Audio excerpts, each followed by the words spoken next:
నమస్కారం, welcome to NXTG news. ఈనాటి వార్తా విశేషాలు. సీఎం చంద్రబాబు అధ్యక్షతన జరిగిన ఏపీ మంత్రివర్గ సమావేశం ముగిసింది.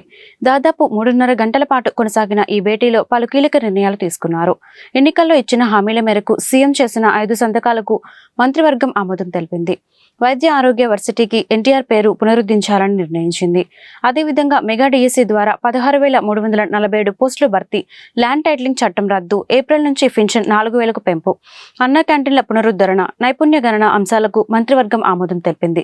టెట్ లేకుండా డిఎస్సి నిర్వహణ ప్రతిపాదనలపై చర్చించారు. డిఎస్సి నిర్వహణకు సంబంధించిన షెడ్యూల్ను అధికారులు కేబినెట్ ముందుంచారు. జూలై 1 నుంచి ప్రక్రియను ప్రారంభించి డిసెంబర్ 10 లోపు 16,347 పోస్టులను భర్తీ చేసేలా ప్రణాళికను రూపొందించారు. పింఛన్ల పెంపు అంశంపైన మంత్రివర్గంలో కీలకంగా చర్చించారు. దీని కింద ఇచ్చే మొత్తం 3,000 నుంచి 4,000కు పెంచే నిర్ణయానికి ఆమోదం తెలిపారు. జూలై 1 నుంచి పెంచిన పెన్షన్లను ఇంటి వద్దే అందజేయాలని నిర్ణయించారు. ఎన్నికల్లో ఇచ్చిన హామీ మేరకు గత 3 నెలలకు కలిపి వచ్చే నెలలో ఒక్కొక్కరికి 7,000 పెన్షన్ అందనుంది. రాష్ట్ర వ్యాప్తంగా 65 లక్షల మంది లబ్ధిదారులకు ఈ మొత్తాలను పంపిణీ చేయనున్నారు. ఐటీ, విద్య, ఆర్టీజీ శాఖల మంత్రిగా నారా లోకేష్ బాధ్యతలు చేపట్టారు. సచివాలయం 4వ బ్లాక్లోని తన ఛాంబర్లో ప్రత్యేక పూజలు చేసిన అనంతరం ఆయన బాధ్యతలు స్వీకరించారు. పలు దస్త్రాలను ఆయన పరిశీలించారు. మెగా డిఎస్సి సంబంధిత ఫైలుపైనే లోకేష్ తొలి సంతకం చేశారు. 16,347 పోస్టుల భర్తీకి విధి విధానాలను కేబినెట్ ముందు పెట్టే ఫైల్పై ఆయన సంతకం పెట్టారు. అంతకుముందు సచివాలయానికి చేరుకున్న పండితులు వేద మంత్రోచ్చారణలతో స్వాగతం పలికారు. బాధ్యతలు స్వీకరించిన అనంతరం లోకేష్ కు సహచర మంత్రులు, ఎమ్మెల్యేలు, ఉన్నతాధికారులు అభినందనలు తెలియజేశారు.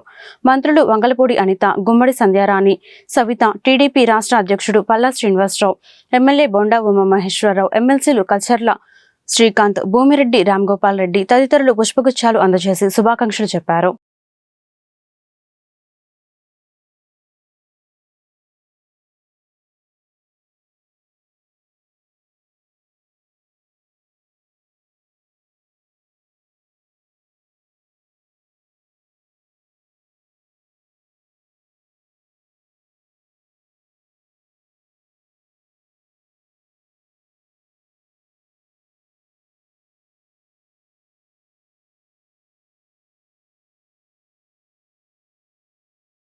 డిప్యూటీ సీఎం పవన్ కళ్యాణ్ తో తెలుగు సినీ నిర్మాతలు భేటీ అయ్యారు. చిత్ర పరిశ్రమ సమస్యలు, రాష్ట్రంలో సినీ రంగం విస్తరణకు ఉన్న అవకాశాలు తదితర కీలక అంశాలపై చర్చించారు. హైదరాబాద్ నుంచి గన్నవరం విమానాశ్రయానికి చేరుకున్న నిర్మాతలు అక్కడి నుంచి deputy CM Pawan Kalyan camp కార్యాలయానికి చేరుకున్నారు.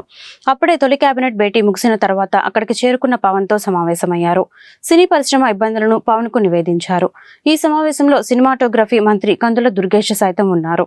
పవన్ కళ్యాణ్ కలిసిన వారిలో ప్రముఖ నిర్మాతలు Allu Aravind, Ashwini Dutt, Suresh Babu, A M Ratnam, S Radhakrishna, Dil Raju, N V Prasad, Bhogapalli Prasad, D V V Danayya, Supriya, Bunny Vasu, Naga Vamsi, Vamsi Krishna, Ravi Shankar, Naveen Yerneni తదితరులు ఉన్నారు.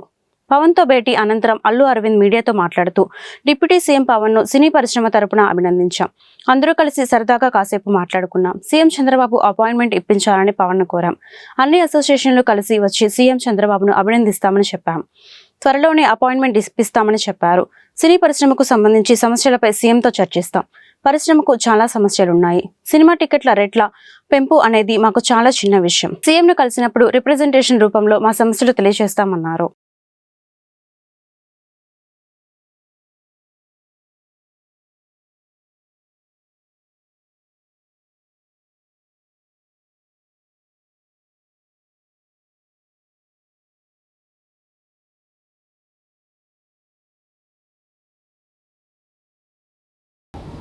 పవన్ కళ్యాణ్ గారిని కలవడానికి వచ్చాము. ఇది ఒక గుడ్ విల్ విజిట్. ఈ విజిట్లో ఏంటంటే మేము కులాసాగా మాట్లాడుకోవడం కాకుండా మేము ప్రత్యేకంగా వచ్చింది చీఫ్ మినిస్టర్ అపాయింట్మెంటు ఇస్తే మా ఇండస్ట్రీ మొత్తం తరలి వచ్చి, అంటే మా ఛాంబరు ఇతర అన్ని అసోసియేషన్స్ కలిపి ఒకసారి వచ్చి చీఫ్ మినిస్టర్ గారిని, ఉప ముఖ్యమంత్రి పవన్ కళ్యాణ్ గారిని, వీరందరినీ అభినందించడానికి ఒకరోజు మాకు అపాయింట్మెంట్ ఇప్పించండి అని అడగడానికి వచ్చాం. వారు తప్పకుండా త్వరలో అది చేస్తామన్నారు. మనస్ఫూర్తిగా కాసేపు మాట్లాడి చాలా ఆనందపడ్డాం. త్వరలో మళ్ళీ total representation of the film industry తోటి ఇక్కడికి వచ్చి వారిని అభినందించడానికి మళ్ళీ వస్తాం. Thank you. ఏమీ లేదు. మీరనే టికెట్ అనేది చాలా చిన్న విషయం అండి, దాని గురించి రాలేదు. చాలా ఇండస్ట్రీలో విషయాలు కొన్ని మాట్లాడుకున్నాం, కానీ రిప్రజెంటేషన్ వస్తుంది కదా, అప్పుడు అన్ని సమగ్రంగా మాట్లాడతాం. 18వ లోక్సభ తొలి సమావేశాలు ప్రారంభమయ్యాయి. తొలి రోజు సభ్యుల ప్రమాణ స్వీకార కార్యక్రమాన్ని ప్రోటెం స్పీకర్ భర్తృహరి మహతాబ్ నిర్వహించారు. ఈ సందర్భంగా ఆంధ్రప్రదేశ్, తెలంగాణ రాష్ట్రాల ఎంపీలు తెలుగులో ప్రమాణం చేయడం విశేషం. తొలుత ఎన్డీఏ మంత్రివర్గంలోని కేంద్ర మంత్రులు కిషన్ రెడ్డి, రామ్మోహన్ నాయుడు, పెమ్మసాని చంద్రశేఖర్, బండి సంజయ్, శ్రీనివాస వర్మ తెలుగులో ప్రమాణ స్వీకారం చేశారు. మంత్రిమండలి సభ్యుల ప్రమాణం పూర్తయిన తర్వాత ఆంగ్ల అక్షరమాల క్రమం ప్రకారం రాష్ట్రాలకు చెందిన ఎంపీలు ప్రమాణం చేశారు. తొలుత ఏపీ ఎంపీలకు అవకాశం రాగా అందులోని కొందరు ఎంపీలు తెలుగులో ప్రమాణం చేశారు. వీరిలో శ్రీ భరత్, అప్పలనాయుడు, పురంధేశ్వరి, బాలశౌరి, కేశినేని చిన్ని, శ్రీకృష్ణదేవరాయలు ఉన్నారు. మిగతా వారు హిందీ, ఇంగ్లీషులో ప్రమాణం చేశారు. ఇక కేంద్ర మంత్రి కిషన్ రెడ్డి, ఎంపీ అప్పలనాయుడు తెలుగు సంప్రదాయం ఉట్టిపడేలా పంచకట్టులో తొలి రోజు సభకు హాజరయ్యారు. అంతకుముందు కలిసెట్టి సైకిల్పై పార్లమెంట్ రావడం విశేషం.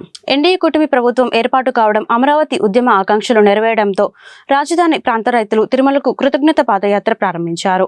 రాజధాని పరిధిలోని వెంకటపాలెంలో ఉన్న వెంకటేశ్వర స్వామి ఆలయం నుంచి తిరుమలకు మహిళలు, రైతులు పాదయాత్ర చేపట్టారు. అమరావతి పనులు ప్రారంభమైతే తిరుమల తిరుపతి దేవస్థానం వరకు పాదయాత్రగా వస్తామని ఉద్యమ సమయంలో రైతులు మొక్కుకున్నారు. ఈ నేపథ్యంలో సోమవారం మొదలుపెట్టిన పాదయాత్రను తాడికొండ ఎమ్మెల్యే శ్రావణ్ కుమార్ ప్రారంభించారు. 20 రోజుల పాటు ఈ పాదయాత్ర కొనసాగనుంది. చెప్పిన మంచి పనులన్నీ చేశాం. రాష్ట్రంలో ప్రతి కుటుంబంలో మనం చేసిన మంచి ఉంది. అందుకే ప్రజలను మనపైన విశ్వాసం ఉందని వైఎస్ఆర్సీపీ అధినేత వైఎస్ జగన్మోహన్ రెడ్డి అన్నారు. 3 రోజుల పాటు సొంత నియోజకవర్గం పులివెందులలో పర్యటించిన ఆయన భవిష్యత్తు కార్యాచరణలో భాగంగా పార్టీ శ్రేణులకు పలు అంశాలపై దిశానిర్దేశం చేశారు. ఎవరూ అధైర్యపడవద్దు, రాబో కాలం మనదే. ప్రతి కుటుంబంలో మనం చేసిన మంచి ఉంది. మన పట్ల ప్రజలకు విశ్వాసం ఉంది. భవిష్యత్తు మనదే. నిరంతరం ప్రజా శ్రేయస్సుకు అనుగుణంగా మన పార్టీ శ్రేణులు అడుగులు వేయాలి. కష్టాలను ధైర్యంగా ఎదుర్కొందాం. మళ్లీ మంచి రోజులు వస్తాయని వైఎస్ జగన్ అన్నారు. పులివెందుల పర్యటనలో భాగంగా వైఎస్ జగన్ కు అడుగడుగున ఆత్మీయ స్వాగతం లభించింది. 3 రోజుల పాటు బాకరాపురంలో ఉన్న క్యాంపు కార్యాలయంలో కార్యకర్తలు, ప్రజలు, నేతలు, అభిమానులతో జగన్ మమేకమయ్యారు. అందరినీ పేరు పేరున పలకరించి వారి కష్ట సుఖాలను తెలుసుకున్నారు. రైతాంగం సమస్యలను ఎన్డీఏ కూటమి ప్రభుత్వం తక్షణమే పరిష్కరించాలని ఆంధ్రప్రదేశ్ రైతు సంఘం జిల్లా కార్యదర్శి కంచుమాటి అజయ్ కుమార్, జిల్లా అధ్యక్షులు జొన్నా శివశంకర్ డిమాండ్ చేశారు. చంద్రబాబు సర్కార్ ప్రకటించిన రైతు భరోసా కింద 20,000 రూపాయలు పెట్టుబడి సహాయం అందించాలన్నారు. పంట కాలువలో శుభ్రం చేయాలన్నారు. సోమవారం ప్రజా సమస్యల పరిష్కార వేదిక స్పందన కార్యక్రమం జిల్లా కలెక్టరేట్ ప్రాంగణంలోని ఎస్ఆర్ శంకరన్న సమావేశ మందిరంలో జరగనుంది. ఈ సందర్భంగా జిల్లా నలుమూలల నుండి వచ్చిన బాధితుల నుండి గుంటూరు జిల్లా ఇన్ఛార్జ్ కలెక్టర్ రాజకుమారి విజ్ఞాపన పత్రాలు స్వీకరించారు. ఆయా సమస్యలను తక్షణమే పరిష్కరించాలని సంబంధిత అధికారులను ఆదేశించారు. ఈ మేరకు ఆంధ్రప్రదేశ్ రైతు సంఘం నాయకులు మీడియాతో మాట్లాడుతూ వ్యవసాయ సీజన్ ప్రారంభం కానున్న నేపథ్యంలో రైతులకు ఉపయోగపడే ఎరువులు, విత్తనాలు రైతు భరోసా కేంద్రాలలో అందుబాటులో ఉంచాలన్నారు. కౌలు రైతులకు నేరుగా బ్యాంకు రుణాలు అందించాలన్నారు. దుగ్గిరాళ్ల శుభం కోల్డ్ స్టోరేజ్ అగ్ని ప్రమాదం బాధిత రైతులకు నష్టపరిహారం వెంటనే చెల్లించాలన్నారు. పాడి పరిశ్రమను రాష్ట్ర ప్రభుత్వం ప్రోత్సహించాలన్నారు. ఖరీఫ్ సీజను ప్రారంభమైంది. రైతులకు పెట్టుబడి సాయం అందించాల్సిన అవసరం ఉంది. ఇప్పటికే కేంద్ర ప్రభుత్వం 2,000 రూపాయలు ఆయా రైతుల ఖాతాలో జమ చేసిన పరిస్థితి. ఆ క్రమంలో కూడా రాష్ట్ర ప్రభుత్వం ఇచ్చిన హామీ ప్రకారం 20,000 రూపాయలు రైతులకు పెట్టుబడి సాయం అందించాల్సిన అవసరం ఉందని చెప్పేసి మేము డిమాండ్ చేస్తూ ఉన్నాం. ఆ క్రమంలో తెనాలి డెల్టా ఏరియా ఉంది. ఆధునీకరణ పనులు ఎక్కడ ఆగిపోయినాయి. ప్రభుత్వం స్పందించి గతంలో ఏదైతే నిధులు కేటాయించారో తెనాలి డెల్టా ఏరియాకి ఆ నిధుల కేటాయింపును కొనసాగించాలని చెప్పేసి మేము డిమాండ్ చేస్తూ ఉన్నాం. అలాగే దుగ్గిరాల ప్రాంతంలో మొత్తం కూడా కాలువలు మొత్తం కూడా చెత్త చెదాలు పెరిగిపోయినాయి. బకింగ్హామ్ కెనాల్ నుంచి డెల్టా ఏరియా మొత్తం కూడా అక్కడ లాకులు మొత్తం కూడా భ్రష్టు పట్టిపోయిన పరిస్థితి కనబడతా ఉన్నాయి. ఆ లాకులు మొత్తం కూడా ఆధునీకరణ చేయించాల్సిన అవసరం ఉందని చెప్పేసి మేము డిమాండ్ చేస్తూ ఉన్నాం. అదేవిధంగా శుభం కోల్డ్ స్టోరేజీలో పసుపు రైతులు నష్టపోతూ ఉన్నారు. వాళ్ళకు ఇప్పుడున్న రేటు ప్రకారం 14,000 రూపాయల రేటు ఉంది. ఇన్సూరెన్స్ 4,200 రూపాయలు ఇస్తామని చెప్తా ఉన్నారు. 12,500 రూపాయలు ఇవ్వాలని చెప్పేసి ఎక్స్పర్ట్ కమిటీ రికమెండ్ చేసింది. ఆ క్రమమే 12,500 రూపాయలు ఎక్స్పర్ట్ కమిటీ రికమెండ్ చేసిన డబ్బులు ఇవ్వాలని చెప్పేసి రైతు సంఘం మేము డిమాండ్ చేస్తూ ఉన్నాం.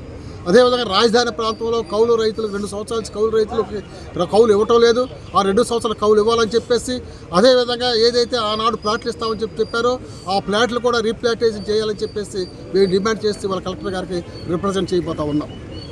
మీ పేరండి? జొన్నా శివశంకర్, రైతు సంఘం జిల్లా అధ్యక్షుడు. రాష్ట్ర వ్యాప్తంగా అన్ని జిల్లా కలెక్టర్లకు రైతు సంఘం ఆధ్వర్యంలో వినతిపత్రం ఇస్తున్నాం. ఇందులో ముఖ్యంగా గుంటూరు జిల్లా సంబంధించి ఇవాళ పంట కాలువ సంబంధించి పూడికి తీయకపోవటం, తూటికాడ ఇవన్నీ కూడా పేరకపోయి కాలువలు పూర్తిగా మునిగిపోయినాయి, కంపలతో నిండిపోయినాయి. అందువల్ల వెంటనే ఆ పూడికి తీసి పంట కాలువలో పారే విధంగా చేయాలని ఒకటి. తర్వాత ఇవాళ కౌలు రైతులకు సంబంధించి ప్రధానంగా గత ప్రభుత్వం జీవో తీసుకొచ్చి భూ యజమాని సంతకం లింకు పెట్టి ఒక కౌలు రైతు కూడా కార్డు ఇవ్వకుండా కార్డు ఇచ్చిన కొద్ది మంది కూడా పంట రుణాలు ఇవ్వలేని పరిస్థితి. అందువల్ల గుంటూరు జిల్లా డెల్టా ప్రాంతంలో 80% కౌలు రైతులకి అన్యాయం జరుగుతుంది. ఈ ప్రభుత్వం కొత్త ప్రభుత్వం వచ్చిన తర్వాత ఆ జీవోను రద్దు చేసి భూ యజమానితో సంబంధం లేకుండా వెంటనే కార్డులు బ్యాంకు రుణాలు ఇవ్వాలని చెప్పి ఒక డిమాండు. అదేవిధంగా ఇవాళ పాడి రైతులకు సంబంధించి పాడి రైతులు ఇవాళ పాడి పరిస్థితి దూరం అవుతున్నారు. దీనివల్ల భవిష్యత్తులో కల్తీ పాలు కూడా తయారయ్యి ప్రజల ఆరోగ్యం దెబ్బతీసే ప్రమాదం ఉంది. అందువల్ల పాడి పరిస్థితులు కాపాడుకోవడానికి పాడి రైతులు అందరికి కూడా మిగిలిన మనకి చుట్టుపక్కల ఉన్న రాష్ట్రాల్లో లీటర్కు 8 రూపాయల దాకా ఇస్తున్నారు. అందువల్ల మన రాష్ట్ర ప్రభుత్వం లీటర్కి 5 రూపాయల చొప్పున ఇవ్వాలని చెప్పి ఆ డిమాండ్. అదేవిధంగా ఇక్కడ కోల్డ్ స్టోరేజ్ సంబంధించి శుభం కోల్డ్ స్టోరేజ్ దుగ్గరాల సంబంధించి దగ్ధమైంది. దానికి సంబంధించిన మరి గత ప్రభుత్వంలో దగ్ధమైంది. ఆ రైతులు దాంట్లో మరి నష్టపోయారు. వారందరూ కూడా నష్టపరిహారం చెల్లించాలని చెప్పి. అదేవిధంగా కొండవీటి వాగు దీర్ఘకాలంగా ముంపుగా పరిగణిస్తున్న పరిస్థితి. దానికి సంబంధించి మరి ఇంతవరకు కూడా స్వాస్థ్య పరిష్కారం తీసుకోలేదు. దానికి వెంటనే స్వాస్థ్య పరిష్కారం తీసుకోవాలని ఇలాంటి డిమాండ్లు అన్నీ కూడా కలిపి ఈరోజు జిల్లా కలెక్టర్కి ఇస్తున్నాం. దీన్ని వెంటనే ఈ నూతన ప్రభుత్వంలో పరిష్కరించాలని మేము కోరుతా ఉన్నాం. మౌలిక వసతులు కల్పించాలని కోరుతూ గుంటూరు అడవి తక్కిలపాడు ఏపీ టిడ్కో ఇళ్ల నివాసితులు గుంటూరు జిల్లా ఇన్ఛార్జ్ కలెక్టర్ రాజ్కుమారికి మొరపెట్టుకున్నారు. గుక్కడి మంచినీరు దొరక్క తలడిల్లిపోతున్నామని వాపోయారు. ప్రజా సమస్యల పరిష్కార వేదిక స్పందన కార్యక్రమం సోమవారం జిల్లా కలెక్టరేట్ ప్రాంగణంలోని ఎస్ఆర్ శంకరన్ సమావేశ మందిరంలో జరిగింది. జిల్లా నలుమూల నుండి వచ్చిన బాధ్యతలు తమ సమస్యలను పరిష్కరించుకోవాలని కోరుతూ జిల్లా ఇన్ఛార్జ్ కలెక్టర్ రాజ్కుమారి విజ్ఞాపన పత్రాలు అందజేశారు. ఆయా సమస్యలను తక్షణమే పరిష్కరించాలని సంబంధిత అధికారులను ఆమె ఆదేశించారు. ఈ మేరకు టీడీపీ జిల్లా వైస్ ప్రెసిడెంట్ షేక్ మీరావలి మీడియాతో మాట్లాడుతూ అడవి తక్కిలపాడు ఏపీ టిడ్కో ఇళ్ల సముదాయం సమస్యలకు నిలయంగా మారిందన్నారు. తాగునీరు, పారిశుద్ధ్యం, విద్యుత్ సమస్యలు ఉన్నాయని ఆరోపించారు. ఇక్కడ నివసించే ప్రజలకు కనీస సౌకర్యాలు కల్పించాలని విజ్ఞప్తి చేశారు. ఈ కార్యక్రమంలో స్థానికులు పద్మ, వరలక్ష్మి, తిరుపతమ్మ, నాగమణి, కుసుమ తదితరులు పాల్గొన్నారు. గతంలో నారా చంద్రబాబు నాయుడు గారు గౌరవ ముఖ్యమంత్రి గారు మా అందరూ ప్రతి ఒక్కరికి పేదవాడికి ఇల్లు నిర్మించి ఇవ్వాలనే ఉద్దేశంతో మాకు అందరికీ మా వంతు లబ్ధిదారుల వంతు కింద 1,00,000 రూపాయలు 50,000 కట్టున్నాము.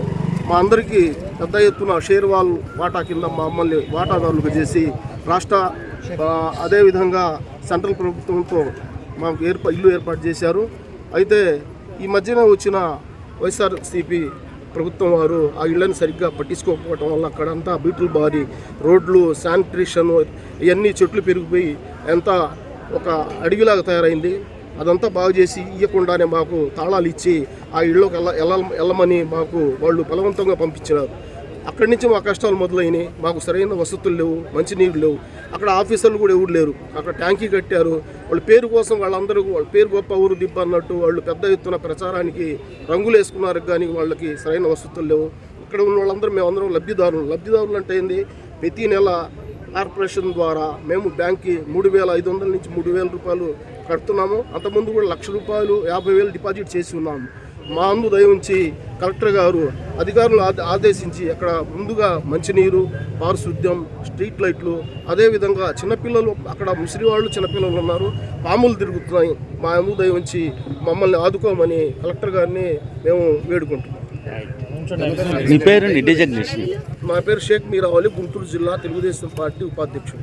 వ్యాపారం నిమిత్తం బ్యాంకు రుణాలు ఇప్పిస్తామని చెప్పి ఒక జాతీయ పార్టీకి చెందిన నాయకులు భాషా తురక రామారావు మోసం చేశారని గుంటూరు నగరానికి చెందిన మాజీటి ప్రవీణ్, దాసరి కృష్ణ, నీలకంఠ ఆరోపించారు. కమిషన్ రూపంలో తమ దగ్గర డబ్బులు తీసుకున్న భాషా తురక రామారావుపై కేసు నమోదు చేయాలని సోమవారం ఎస్పీ గ్రీవెన్స్ లో వారు ఫిర్యాదు చేశారు. బ్యాంకు రుణాల విషయంలో మోసపోయిన వైనాన్ని బాధితులు మీడియా ముందు వివరించారు. తమకు న్యాయం చేయాలని ఎస్పీని వేడుకున్నారు. రికవరీ మేనేజర్గా పనిచేస్తూ ఉంటారంట. అతను మా అల్లుడు టైలరింగ్ వర్క్ చేస్తుంటాడు. అతను కస్టమర్. అతను మా అల్లుడు ఏం చేశాడంటే ఒక స్థలం కొనుక్కోవాలన్నా ఏమన్నా స్థలం ఉంటే చూపించండి అని అంటే సరే మా నగరం పాలనలో ఒక ఇల్లు ఉంది చూపిస్తానని చెప్పి 5వ లైన్లో ఒక ఇల్లు చూపించారు. అది మా అల్లుడు గారికి నచ్చింది. నచ్చి ఎంత అవుతుందంటే 11 లక్షలు బేరం పెట్టారు. బేరం పెడితే సరే ముందు 1,50,000 భయానాగా ఇవ్వండి అన్నారు. సరే అని చెప్పి మా అల్లుడు ఇచ్చేసాడు. ఈ కాగితాలు ఏం రాలేదు అప్పటికి. తర్వాత మళ్ళీ ఒక 20 రోజులు ఆగి 1,20,000 ఇవ్వండి, ముందు అది లోన్లో ఉంది, ఆక్షన్కి వచ్చింది కదా లోన్లో ఉంది, లోన్లు తీరుతాయి అని చెప్పి తీసుకున్నారు. మరి ఏమన్నా మీ ఇప్పటికి 2,63,000 ఇచ్చాము, 2,63,500 ఇచ్చాము. దీనికి ఏమన్నా రాతకోతలు ఏమైనా ఉన్నాయని అడిగితే ఫెడ్ బ్యాంక్ పేరుతో ఒక బయర్ కాపీ ఒకటి ఇచ్చారు. ఆ బయర్ కాపీ ఇచ్చిన తర్వాత మళ్ళీ ఒక 20 రోజులకి ఒక 2 లక్షలు కావాలన్నారు. అయితే మాకు అక్కడ అనుమానం వచ్చి ఆ బయర్ కాపీ ఇచ్చేటప్పుడు కూడా ఈ స్థలానికి బాగా వాల్యూ ఉంది కాబట్టి కాంపిటీషన్ ఎక్కువగా ఉంది, మీరు త్వరగా అమౌంట్ రెడీ చేసుకోండి, రిమైనింగ్ బ్యాలెన్స్ అది రెడీ చేసుకున్న వెంటనే నాకు ఫోన్ చేసి నేను మీకు స్వాధీనం చేస్తాను, రిజిస్టర్ చేపిస్తాను మిగతా రిమైనింగ్ బ్యాలెన్స్ తోటి అని అన్నారు. అన్న 20 రోజులకే మళ్ళీ నాకు ఒక 2 లక్షలు లిక్విడ్ క్యాష్ కావాలి, అది మీ దగ్గర ఉంచు, నేను వచ్చి తీసుకుంటాను అన్నారు. అప్పుడు దాని మీద మాకు అనుమానం వచ్చి గొడవల దాకా ఎందుకు వెళ్తాం అనేసి మీరు ఆ స్థలం ఎవరు బాగా వాల్యూ ఉందన్నారు కదా, అవతల పర్సన్కి ఎవరికి ఇచ్చేసేసి మా రిమైనింగ్ మేము ఇచ్చిన బ్యాలెన్స్ మాకు రిటర్న్ చేయండి అని చెప్పేసి చాలా రిక్వెస్ట్గా అడిగితే సరేనండి మీ బ్యాలెన్స్ మీకు రిటర్న్ చేస్తాము అని చెప్పేసి వెళ్ళిపోయారు. ఇక కంటికి కనపడలా. కనీసం వారం 10 రోజులు ఫోన్ ఎత్తట్లేదు, ఏం చేయట్లేదు.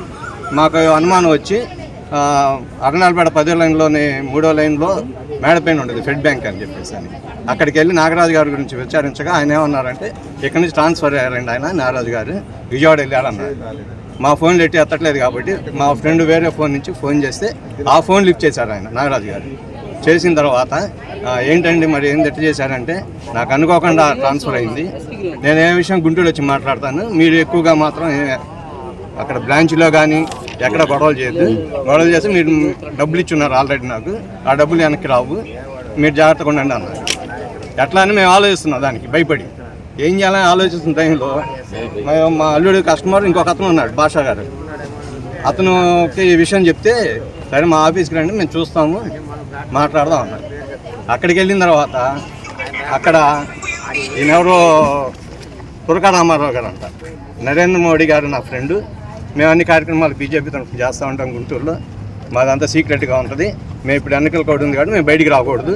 రాష్ట్రంలో కక్షపూరితంగా పార్టీ ఆఫీసులు కూల్చడానిక కూటమికి అధికారం ఇచ్చింది అని జైబీ భారత్ పార్టీ వ్యవస్థాపకులు జడ శ్రావణ్ కుమార్ ప్రశ్నించారు. అలాగే టీడీపీ సెంట్రల్ కార్యాలయానికి పర్మిషన్ ఉందా? ఏపీలో టీడీపీ పార్టీ కార్యాలయానికి పర్మిషన్ ఉంటే చూపించండి అని ప్రశ్నించారు. శ్రవణ్ కుమార్ సోమవారం మీడియాతో మాట్లాడుతూ ఏవైనా భవనాలను కూల్చాలనుకుంటే కోర్టు ఆర్డర్తో కూల్చండి, అలా కాకుండా ఇష్టం వచ్చినట్లు ప్రవర్తించడం కరెక్ట్ కాదు.